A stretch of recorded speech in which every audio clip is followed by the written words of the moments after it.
Alors, parfois sur les réseaux sociaux, on entend dire par des gens, il n'y a ni ange ni démon.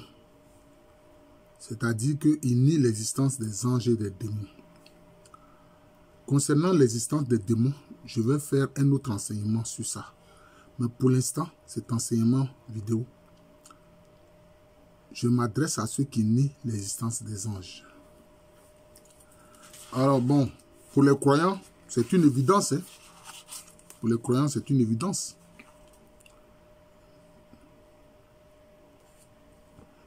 Dans la Bible, on parle des anges. Il est dit même que l'ange que Moïse a rencontré dans le buisson ardent, en fait, tantôt on dit c'est Dieu lui-même, tantôt on dit c'est un ange qui avait en lui le nom de Dieu. Qui avait en lui, porteur le nom de Dieu. Il portait en lui le nom de Dieu. Vous comprenez? Et puis, on a vu dans le livre de Tobie, le fils Tobie a cheminé avec un personnage. Et puis c'est à la fin que ce personnage se révèle en disant qu'il est l'ange Raphaël.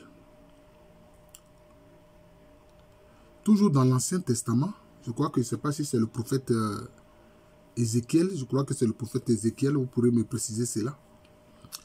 Il a dit que lui, il habite un pays impur, aux hommes impurs, et que lui-même, ses lèvres sont impures. Or, Dieu l'a envoyé pour être prophète.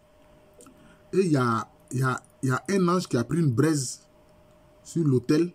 Il a touché la bouche d'Ézéchiel, je crois que c'est bien lui ce prophète-là. Et puis il dit, ta bouche est purifiée. Maintenant, tu pourras proclamer et annoncer ce que le Seigneur te commande. Donc, pour nous les croyants, les anges, c'est évident. Dans les traditions musulmanes, souvent on parle des anges. Il est dit que le prophète des musulmans, c'est l'ange Djibril qui lui a donné la révélation de Dieu, d'Allah. Quand on parle de l'ange de l'Annonciation dans le Nouveau Testament, pour les chrétiens, l'ange de l'Annonciation, c'est l'ange Gabriel. Vous voyez, c'est l'ange Gabriel. Vous voyez. Même Zacharie, l'époux d'Élisabeth, quand il était dans le sein des saints en train de servir, c'est un ange qui lui a apparu et qui lui a dit que bientôt sa femme va concevoir et lui donner un fils. Donc pour nous c'est évident. Voilà, pour nous c'est évident. Nous les croyants c'est évident.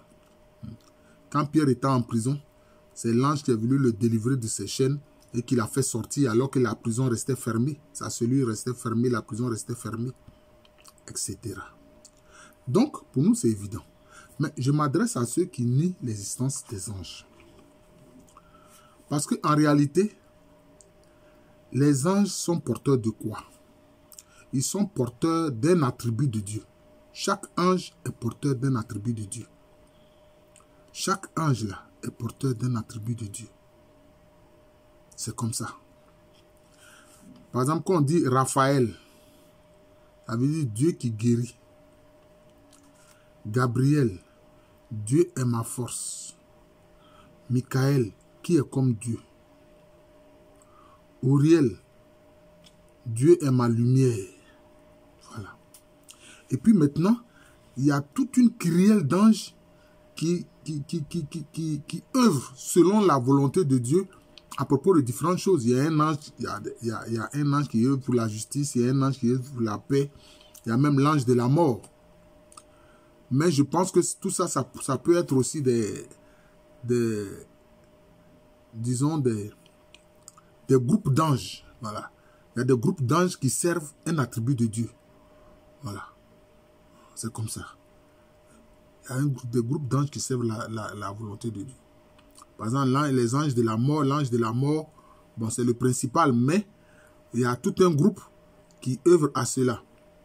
L'ange de la paix, il y a tout un groupe qui sert à cela. Raphaël, c'est Dieu qui guérit, mais il y a toute une kyrielle d'anges qui servent cet attribut de Dieu-là. Donc, c'est comme ça. Donc, les noms d'anges sont en fait des noms d'attributs de Dieu. C'est comme ça. Alors, comme les anges, leurs noms même sont des noms d'attributs de Dieu, nier leur existence, cela revient à dire quoi? C'est nier l'existence même de Dieu. Voilà. Parce que ceux qui disent ça, là, ils n'ont pas fait cette analyse-là. Nier l'existence des anges, c'est nier l'existence de Dieu, puisqu'ils sont porteurs des attributs de Dieu. De différents attributs de Dieu. Ils sont porteurs de différents attributs de Dieu. Selon leurs qualifications et le rôle qui leur est assigné. C'est comme ça. Et même dans la tradition chrétienne, nous savons même que l'ange gardien est une réalité. L'ange gardien est une réalité. Beaucoup de saints en ont fait l'expérience. Beaucoup de saints en ont fait l'expérience. Saint Pio de Pietrelcina, il en a fait l'expérience, déjà très jeune même. Son ange gardien lui apparaissait, lui parlait. Pour lui, il pensait que tout le monde vivait la même situation que lui. Alors que c'est une grâce particulière que le Seigneur a eu à lui faire. Vous voyez? Donc, nier l'existence des anges, c'est nier l'existence de Dieu lui-même. Et alors, c'est se conduire en quoi? En mécréant. C'est se conduire en mécréant. Tu vois? C'est comme ça, c'est se conduire en mécréant. Donc, les anges sont une réalité si on croit que le Créateur existe, que Dieu existe. Voilà. Si Dieu existe, c'est que les anges existent. C'est tout. Parce que c'est par rapport à Dieu qu'ils existent. Puisqu'ils sont porteurs des attributs de Dieu. Des différents attributs de Dieu. Donc c'est comme ça. C'est tout. Voilà. Alors prochainement, la prochaine vidéo, je vais parler aussi de l'existence des démons. D'ailleurs, l'ange gardien, chacun peut en faire l'expérience. Voilà. Chacun peut en faire l'expérience. Il suffit de t'adresser à lui. Tu ne l'adores pas, tu ne le vénères pas, tu ne le loues pas. Non. Tu t'adresses à lui. Et tu n'as pas besoin de le voir. Tu t'adresses à lui. Tu lui demandes ton soutien. Il le fera. Je crois que j'ai fait déjà un enseignement vidéo sur ce qu'est l'ange gardien.